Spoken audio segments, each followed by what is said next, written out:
What we've seen over the last 15 years or so, since the environment has started to become part of the humanitarian assistance framework, is that organizations have progressively included more aspects of the environment in the work that they do.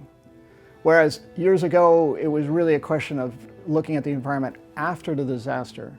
Today, people are incorporating environmental issues directly into the disaster response. And this is good progress that's being made, but the challenge that we face is that it's not being made consistently.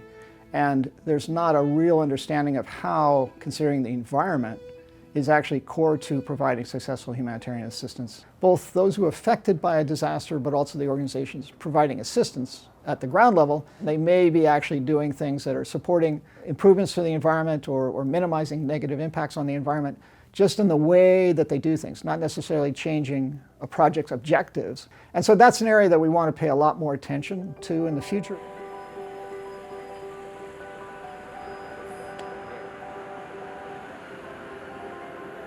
I'm coming back from Zahle towards Beirut. I work in different locations in Lebanon, so I have different movements, and my movements are having an impact on the environment.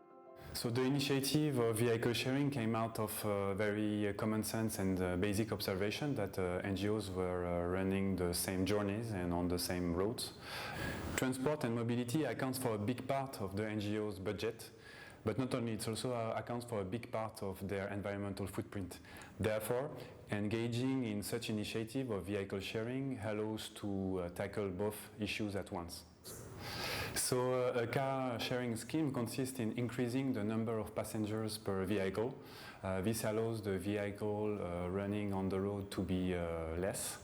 And this has two positive impacts. One on environment. We have less CO2 emission and as well as other gases emission. We also have less traffic jam and we have less noise. But it has also an impact on the costs, as it allows to reduce the rental or purchasing cost of a car. Its insurance costs, of course, but last but not least, reduce the fuel consumption cost, which accounts for a big part of the NGO's budget. So the initiative has been running for the last 5 months now. In terms of challenges, we have identified this can be narrowed to the main challenge, which is change management.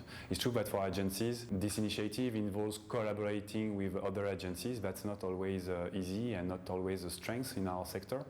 But also for logisticians and for fleet managers, it means working another way. They were used to deal with their own fleet. Now they need to collaborate with other colleagues from other agencies. And last but not least, for passengers and for users, it also involves some slight changes into their habits.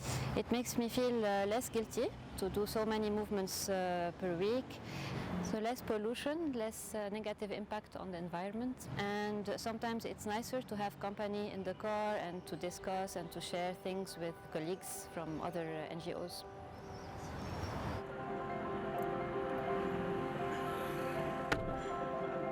So because humanitarian organizations are pretending to serve the people that are going to be the most affected by climate change, it's important that they do so without contributing to the problem itself.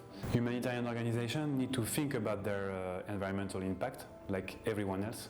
They need to make the effort and to contribute to mitigating the problem.